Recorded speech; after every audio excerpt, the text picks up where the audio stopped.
जो हमने यहाँ पर केस को काम में लिया है वो देखिए सेंटेंस केस है। हम लोअर केस की बात करते हैं। लोअर केस को देखने पर ये पता लग रहा है कि ये जो सारे जितने भी सेंटेंस हमने वर्ड वगैरह लिखे हैं, जो भी हमने लिखा है सेंटेंस, ये स्मॉल लेटर में ही चलेगा। लेकिन देखिए अपने पास जो सुपरस्क्रिप्ट के अंदर जो एस है वो कैपिटल नजर आ रहा है। जैसे हम किस में आएंगे, लोअर केस में आएंगे, तो ऑटोमेटिक ये किस में चला जाएगा, देखिए लोअर केस के अंदर ये कन्वर्ट हो चुका है। जो अपने पास कैपिटल एस था वो केस में हो गया स्मॉल एस में हो गया। दो केस हो गए। तीसरा केस है अपर केस। अपर केस का मतलब है कि ये जो पूरा का पूरा जो वर्ड हमने लिखा है सेंटेंस, इसके जितने भी वो हैं वो सारे के सारे कैसे हो जाएंगे, अपर में चले जाएंगे। देखिए superscript, power, area, 7 square metre, aluminium का जो सिंबल है, कंट्रोल प्लस शिफ्ट प्लस की बात करते हैं, ये सारे के सारे किस में आ गए, कैपिटल लेटर में ये आ। ठीक है, आगे देखिए अगला जो केस की बात है वो हम करते हैं। हमारे पास 3 केस हो चुके हैं। फिर हम अगला केस पढ़ते हैं कैपिटलाइज ईच वर्ड। देखिए कैपिटलाइज ईच वर्ड की एक खासियत है जो हमें इसी में देखने को मिल रही है। देखिए कैपिटलाइज ईच वर्ड के अंदर जो पहला कैपिटल का जो सी है, ईच का ई है और डब्ल्यू का वर्ड का डब्ल्यू है, वो हमें कैसा नजर आ रहा है, कैपिटल आ रहा है। यानी कि जितने भी हमने वर्ड लिखे हैं उन सब वर्ड का पहला अल्फाबेट कैसा रहेगा, अपने पास कैपिटल मोड में रहेगा। देखिए सब स्क्रिप्ट में, सुपरस्क्रिप्ट में एस कैपिटल, पावर में पावर पी, एरिया का ए, स्क्वायर मीटर का एस, मीटर खुद है, एल्यूमिनियम का ए, कंट्रोल का सी और शिफ्ट का एस, ये अपने पास हो चुके हैं सभी। फिर हम बात करते हैं लास्ट केस के बारे में। लास्ट केस कौन सा है, टोंगल केस। देखिए टोंगल केस में हमें नजर आ रहा है कि जो टी है वो स्मॉल में है, जो और अगला जो टोंगल के आगे का वर्ड अल्फाबेट्स हैं सभी वो सभी कैपिटल में है, और केस के अंदर जो सी है वो स्मॉल में है और बाकी के सभी कैपिटल में। ठीक है, तो इसके अंदर हम देखते हैं तो अपने पास जितने भी हमने लिखे हैं उसके अंदर पहला वर्ण तो रहेगा स्मॉल और बाकी के सभी रहेंगे अपने पास कैपिटल में। ठीक है, आगे हम बात करते हैं इस केस की कुछ और विशेषताएं। देखिए अपने पास यहाँ पर ये 5 केस हैं। 5 केस में हमने पांचों केस पढ़ भी लिए हैं, और 5 केस के अंदर हमने 4 केस को ऐसा पढ़े हैं जो एक दूसरे के अपोजिट है। देखिए एक दूसरे के अपोजिट कैसे हैं, हम बात करते हैं lower case and upper case की। देखिए लोअर केस के अंदर क्या कहा गया कि सारे के सारे जो वर्ड है वो स्मॉल लेटर में लिखे जाएंगे, और अपर केस के अंदर क्या है कि पूरा का पूरा जो सेंटेंस है और उसके सभी अल्फाबेट्स हैं वो अपर में ही, इनकी कैपिटल के लेटर में ही लिखे जाएंगे।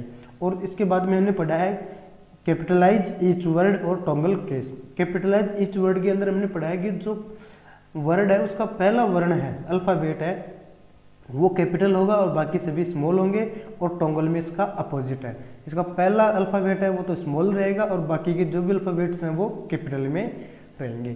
तो फिर हम बात करते हैं यहाँ पर चेंज केस की। देखिए चेंज केस के अंदर हमने पढ़ भी लिया है और हमने समझ भी लिया है कि 2 है वो एक दूसरे के अपोजिट है।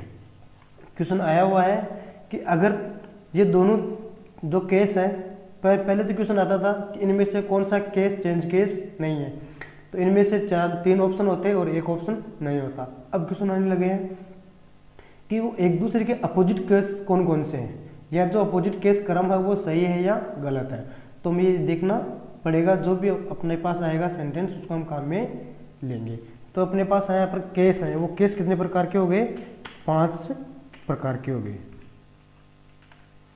5 प्रकार के अपने पास केस हो चुके हैं। आगे हम बात करते हैं अपने पास आगे इफेक्ट। देखिए टेक्स्ट इफेक्ट की बात करते हैं तो अपने पास यहाँ पर अलग अलग डिजाइन्स के टेक्स्ट देखने को मिलते हैं। देखिए जैसे हम इसी पे अप्लाई करते हैं केस 5 टाइप पे, हम यहाँ से जो भी अल्फाबेट्स केस के रूप में काम में लेंगे, देखिए वो अपने पास चेंज होता रहेगा। हम इसके अंदर आउटलाइन को भी काम में ले सकते हैं। देखिए आउटलाइन है, हमें कौन से कलर की देनी है, नो कलर, येलो कलर देना है तो इसके अंदर येलो कलर भी दे दिया जाएगा। तो हम उसको थोड़ा सा बड़ा कर लेते हैं ताकि अपने पास ये प्रॉब्लम ना हो। देखिए देखिए चेंज गेस हो गया। उसके बाद में हम आगे बात करते हैं, इफेक्ट्स भी हो गया अपने पास। ये देखिए टेक्स्ट विल, अगला है text highlight colour. Text highlight colour का मतलब हो गया कि हमारे पास जैसे ये कोई भी टेक्स्ट है उसको हमें हाईलाइट करना है कि वो अलग से कुछ दिखाई दे। इसके लिए हम यहाँ पर कलर ले लेते हैं। अपने पास मल्टीपल चॉइस रहती है कलर्स की, हम यहाँ से कोई सा भी कलर ले सकते हैं। नो कलर करेंगे तो ऐसे हट जाएंगे। ब्लैक कलर करने पर, क्योंकि यहाँ पर जो टेक्स्ट है वो भी ब्लैक में है। देखिए अधिकतम जो लाइट है वो हमें यहाँ से लाइट कलर ही लेना, येलो वाला लाइट कलर है वो ही लेना होता है ताकि ये अलग से दिखाई दे। देखिए दोस्तों, जैसे हम यहाँ पर इसके साइज को कम करूँ हमें ये अलग से ही दिखाई देगा। ठीक है, हम बात करते हैं आगे इसकी टेक्स्ट। ये तो हो गया अपने पास टेक्स्ट हाईलाइट कलर। अब यह आइकन है, ये है फॉन्ट कलर। फॉन्ट कलर का मतलब है कि जो हमने यहाँ पर यह फॉन्ट लिखा है हम इसका कलर चेंज करना है। देखिए अभी रेड कलर हो चुका है। अपने पास मल्टीप्लाई चॉइस भी रहेगी कि हम यहाँ से अपने हिसाब से जो भी हमारे पास कलर अवेलेबल है वो हम यहाँ पर ले सकते हैं। मोर कलर्स में हम इसको कलर बना भी सकते हैं कि हमें कौन सा कलर इसमें ज़्यादा सूट रहेगा या फिर हमें कौन सा कलर इसमें लेना है। देखिए हमने ये कलर लिया है तो देखिए ये कलर यहाँ पर आ चुका है।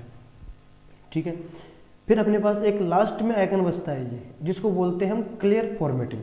फॉर्मेटिंग का मतलब है कि हमने इसमें जितनी भी डिज़ाइन लगाई है ना उन सब डिज़ाइंस को एक साथ में हम इसको हटाकर जो अपना डिफ़ॉल्ट रूप था कैलिबरी और 11 साइज, वो रूप हम इसमें ला सकते हैं। देखिए लाते हैं हम यहाँ से क्लिक करते हैं फॉर्मेट पे। ये देखिए यहाँ से जितने भी फॉर्मेट्स लगे हुए थे वो सभी फॉर्मेट्स हट चुके हैं। साइज इसकी आ चुकी है, फॉन्ट पेज आ चुका है, बोल्ड हट चुका है, इटालिक हट चुका है, अंडरलाइन हट चुकी है, सब स्क्रिप्ट हट चुका है, सुपर स्क्रिप्ट हट चुका है। ठीक है, और टेक्स्ट इफेक्ट हट चुका है। ये सारे के सारे क्या थे इसके, और एक ये टेक्स्ट, ये सारे के सारे इसके इफेक्ट थे, फॉर्मेट थे जो कि यहाँ पर हट चुके हैं। वापस इनको लाना है हमें, तो हम इसको एक एक करके सिलेक्ट करके इन पे अप्लाई करते रहेंगे। ठीक है, अब अपने पास 2 रिबन कंप्लीट हो चुके हैं। अगला रिबन है अपने पास कौन सा है, पैराग्राफ। पैराग्राफ है यहाँ पर ये जो टेक्स्ट इफेक्ट है वो लगा हुआ है, हम इसको हटाने देते हैं एक बार।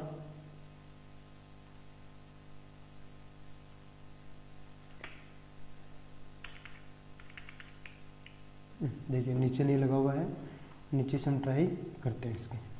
ठीक है, हमने यहाँ पर लिखा है पैराग्राफ। हम इसी के अकॉर्डिंग लिखते हैं जो इसमें लिखा हुआ है पैराग्राफ की स्पेलिंग।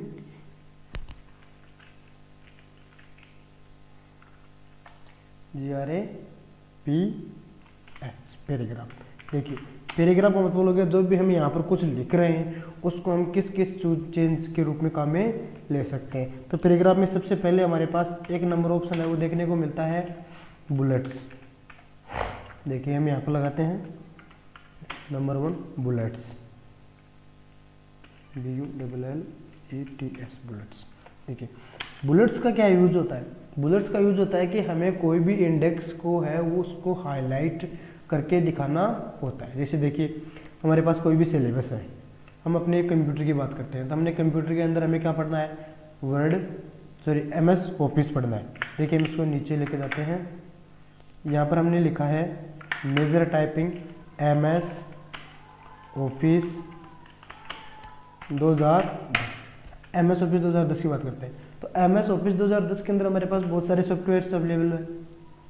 उनके अंदर हमें 1 नंबर हमें पढ़ना होता है MS वर्ड 2010।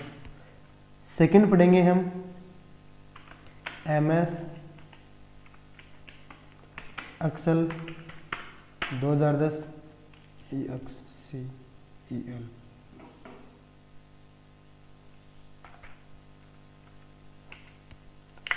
तीसरा हम पढ़ेंगे MS पावर पॉइंट। ठीक है 2010। अगर हम बात करें MS वर्ड कि हम इनके अंदर और क्या क्या पढ़ सकते हैं, अंदर और अब हम बात करते हैं MS वर्ड 2010 के अंदर और क्या क्या पढ़ सकते हैं। तो इसके लिए हम काम में लेंगे, इसके अंदर हम दूसरा बुलेट्स काम में लेंगे जिसको हम बोलते हैं मल्टीपल लेवल लाइन। देखिए मल्टीपल लेवल के लिए हम यहाँ पर ऑप्शन क्लिक करते हैं, हमारे पास है multiple level list. Multiple level list का मतलब है कि देखिए मेरे पास 1 तो है वर्ड, इसी के अंदर हमें 1.1 पढ़ना है, ये रहा। इसके अंदर हमें 1.1 के अंदर क्या पढ़ना है, फाइल। फिर 1.2 में क्या पढ़ना है, होम। फिर इसके अंदर क्या पढ़ना है, इंसर्ट। ठीक है, इंसर्ट। हम बात करते हैं आगे और मल्टीपल्स की। फाइल के अंदर हम और क्या क्या पढ़ सकते हैं, 1.1.1. अब हम पढ़ेंगे फाइल्स। देखिए फाइल पे जैसे क्लिक करते हैं तो सबसे पहले अपने पास क्या आता है, सेव। सेव। दूसरा आता है अपने पास सेव एज। फिर अगला तीसरा आता है अपने पास ओपन। फिर अगला ऑप्शन कौन सा आता है अपने पास, क्लोज। तो इस प्रकार से हम मल्टीपल लेवल बुलेट्स को हम यहाँ पर पढ़ सकते हैं। फर्स्ट है बुलेट्स, फिर यहाँ पर नंबरिंग बुलेट्स आ जाएंगे और यहाँ पर है अपने पास मल्टीपल लेवल लिस्ट। देखिए ये जो हम काम में ले रहे हैं वो मल्टीपल काम में ही ले रहे हैं। इसी प्रकार से हम इसको और भी आगे क्लासिफिकेशन कर सकते हैं। देखिए इसके अंदर हम बात करें तो अपने पास देखिए बहुत सारे हैं जो हम वर्तमान में पढ़ रहे हैं, वो है 1.1.1.1.1 के अंदर 1 पॉइंट, फिर 1.1 पॉइंट, इस प्रकार से। दूसरा है अगर हमें फर्स्ट के अंदर ए के अंदर, फिर सेकंड अगला, फिर उसके अंदर और आगे कुछ और पढ़ना होता है तब उसको हम इसके अंदर काम में लेते हुए आगे चलते रहेंगे। ठीक है, ये अपने पास बुलेट्स हैं। फिर अपने पास यहाँ पर काम में आते लेते हैं नीचे एंगल्स को, अलाइनमेंट्स को काम में लेते हैं। देखिए जो अपने पास यहाँ पर 4 ऑप्शंस हैं, देखिए इसको हम एक बार यही से लिखने की कोशिश करते हैं। जो फर्स्ट है वो अपने पास है लेफ्ट साइड से। ठीक है, मैं इंटर कर देता हूँ। नीचे वाला है वो है सेंटर से, फिर मैं इंटर करता हूँ। जो आगे है वो है राइट से, और फिर अगला है वो है जस्टिफाई से।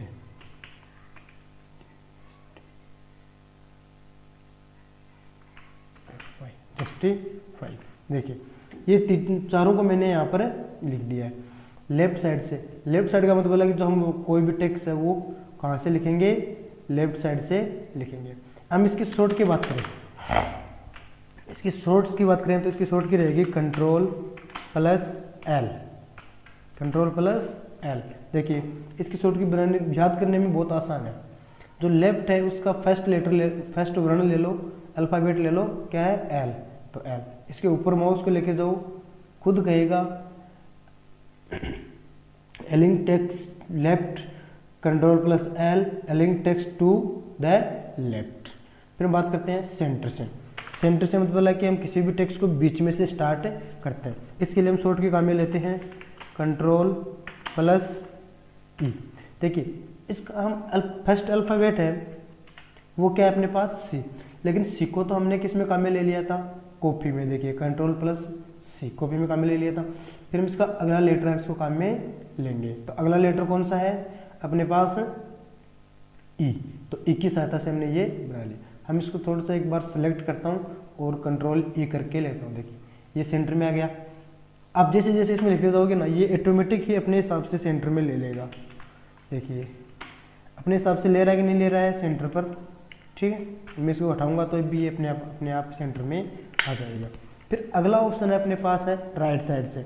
इसकी शॉर्ट की बनेगी अपने पास Ctrl + R।